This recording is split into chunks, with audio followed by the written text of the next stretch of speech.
Season 5 brought about some massive changes to the map in Fortnite Battle Royale. One of the most visible from above is the desert biome in the southern eastern part of the island. And while it has many memorable landmarks like the racetrack and the dinosaur statues that bring childlike wonder out in all of us, if not, you have no heart. Sorry, that's just the rules. Only one town gets an official name: Paradise Palms. Hi, I'm Lance with the Leaderboard, and we're here today to talk with you specifically about why you should land in Paradise Palms. Located south of Lonely Lodge and the mysterious mansion and east of Fatal Fields, the desert biome of Fortnite Island, and specifically Paradise Palms, makes up the southeast outer edge of the island. As the battle bus flies overhead, you'll notice that either this is one of the first places you flew over or one of the last, as Paradise Palms is pretty close to the cliffs that drop off into the sea. The high rock towers around the town can make for great sniper perches, but in the early game, players obviously won't have the supplies they'd need to make good use of such high ground. Head to the town, grab what you can, and either hustle to the circle or prepare for a nice camping trip, as the town has limited directions players can come from thanks to its placement on the map. When flying overhead, you'll probably spot this oasis in the desert pretty easily. It's that splash of green in an ocean of sand that leads us to our next point. Paradise Palms has a red backdrop instead of green.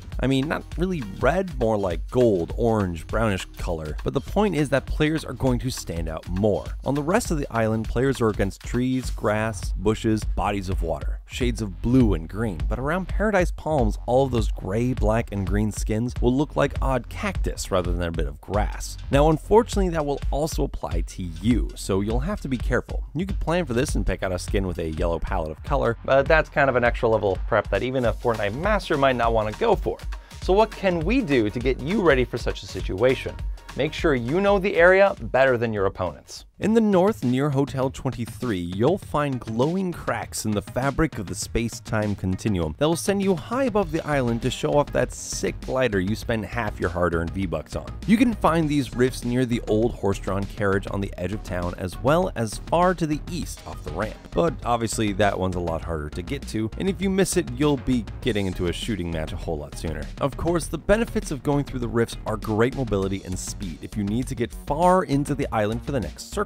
You'll be safer in the air because even if you're spotted, you'll be moving so fast that you'll be pretty hard to hit. And hopefully you'll fly away from the ones who have spotted you. The downside is that the whole map hears you when you go through that rift because it lets out a thunderclap that's louder than when you slam the door after sneaking into your house at 3 a.m. There's also the problem if other players follow you through the rift, or even worse, follow you to the ground in their glider. But don't worry, not a lot of people go to Paradise Palms. Yeah, I know it's hard to believe. After all the awesome stuff we've talked about, it's crazy to think no one's coming here, but in our research, the population was rather small. We'd have squad matches with one, maybe two teams. In duos, we'd hear two teams fight it out, and then we'd hope to swoop in and pick off the winner, which had mixed results. And then in solos, there were several players, but never double digits. With its location on the edge of the map, Paradise Palms is either one of the first locations to jump to, or the last place to land in, or is so far off the beaten path that it's going to go untouched all game. Paradise Palms has 11 structures: Hotel 23, Station 99, the car dealership, Big Shots Espresso, MacGuffin's bookstore, a town square, and several houses. Scattered about these buildings are 23 potential chest spawn points, 36 potential ammo box points, and more potential loot all around on the floor. So if we're telling you to go land in Paradise Palms, you can bet your shiny pickaxe we're telling you where to land when you land in Paradise Palms. Located on the west side of the town is Hotel 23, the tallest building there by far. It's got 6 floors with a pool attached to the north side of the building. It has 3 potential chests in its interior and another 3 that spawn around the pool. From top to bottom, there's one that'll appear on the roof in the desert sun. Then as you run down the stairs, you'll find an ammo box under those service stairs. Then there's a chest spawn in the room on the 4th floor on the bed. But don't worry if you go too far down though, because you'll find a chest on the 3rd floor too. And both of these rooms will have ammo boxes in them as well. There's a benefit to landing as fast as possible because this building's roof is a popular landing spot, especially when the chest spawns on the roof. Just whatever you do, do not go down the empty shaft, will you, okay? There's no elevator to catch you. If you find it hotly contested, consider cooling off in the pool instead. There you'll find a chest behind the concession stand counter, and to the west side of the pool you'll be able to find 2 more chests. One sitting at the base of a palm tree, which is hidden behind a bush, and the other potential chest is sitting in a maintenance back closet of some kind. And you can find a few ammo boxes scattered about. Just outside Hotel 23 is a semi-truck that'll often house a chest in the back of the trailer too. I wouldn't suggest landing there though. If the hotel isn't looking good for you, try landing farther east at one of the houses. We're going to call this the RV house because it has an RV in the driveway as well as on the street. The basketball house for the court just outside, and roadhouse because of the muscle cars in the driveway and the trailer out front. Going clockwise here, let's investigate the northmost house first. RV house. While gliding down, check to see if the chest has spawned on top of the RV in the driveway first. In front of the RV you can find 2 ammo boxes in the garage. Then head into the house where you can find a chest on the master bedroom bed. Next door to the northeast corner is the basketball house. There's one single chest in this house and it's in the master bedroom, this time next to the bed facing the outside of the town. Aside from that though, basketball house has up to 5 ammo boxes and a potential ATK in the garage, so it's not a great spot. Not horrible, but not great. Also, it has a second floor, but no stairs, so I wouldn't want to live there either. South of these, the easternmost house is the roadhouse. This house has 3 potential chests. 2 chests on the second floor, one to the north is sitting on the bed of the master bedroom, and one is sitting to the south in the study on the second floor.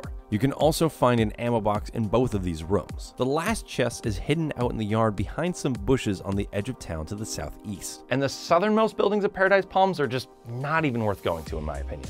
Continuing clockwise, we come to a house we're just gonna call Box House. It's a square, and that's really about all I can say about it. It has no interesting features aside from a single chest in the bathroom on the second floor. Next door is the Pool House, named because it has the nicest pool and a high fence enclosing it. This house is a chest sitting on the master bedroom bed near an ammo box with its only other chest in the northwest corner of the property around the pool. While 2 chests to 1 house sounds like a good deal, the walls surrounding it leave you 2 options of how to get out: the bottleneck driveway or breaking down a wall. Next on the clock, and first of the commercial locations, we have Station 99, which only has floor loot and up to 2 ammo boxes. Maybe pass through here to circle around to Hotel 23, but do not land here. There are 3 shops in the center of town: MacGuffin's Bookshop to the south, Big Shots Espresso above it, and the car dealership above that. MacGuffin's has no chest spawns in the shop, but it has a secret second floor with a chest and 2 ammo boxes potentially.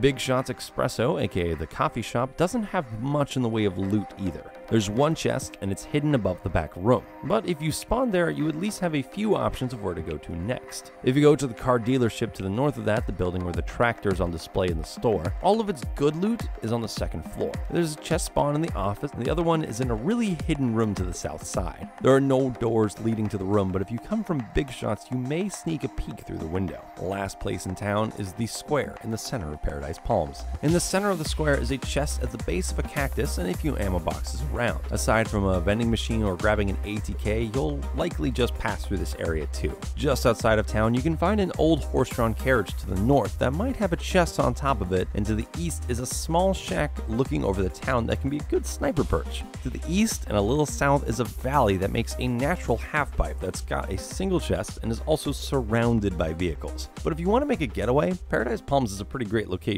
too. Paradise Palms is filled with all-terrain carts, and even a few shopping carts will spawn around the storefronts. If you go by a driveway or check in a garage, you will find an ATK. We found one at the basketball house, one in the garage of the RV house, even one chilling next to the awesome cars at Roadhouse. Check around the houses if you want to rush to another town, and if not, Town Square has 2 potential spawn points. The all-terrain cart is great for solo getaways, but even better for squads and duos as it seats 4 players easily. You can take the black asphalt out of town for a smooth drive, or you can test the AT part of the ATK and go off-road. That being said, the desert biome is actually pretty smooth. The sands make for a relatively easy to drive over terrain, aside from the tall rock towers that you'll see a mile away. Just make sure that when you leave, you give Paradise Palms another wave goodbye. And that's why you should land in Paradise Palms. Once again, I'm your host, Alpha Lance, and if you like this video, consider subscribing. Maybe we'll have more of these videos about where you should land and why. Thanks for watching The Leaderboard, your home for video game facts.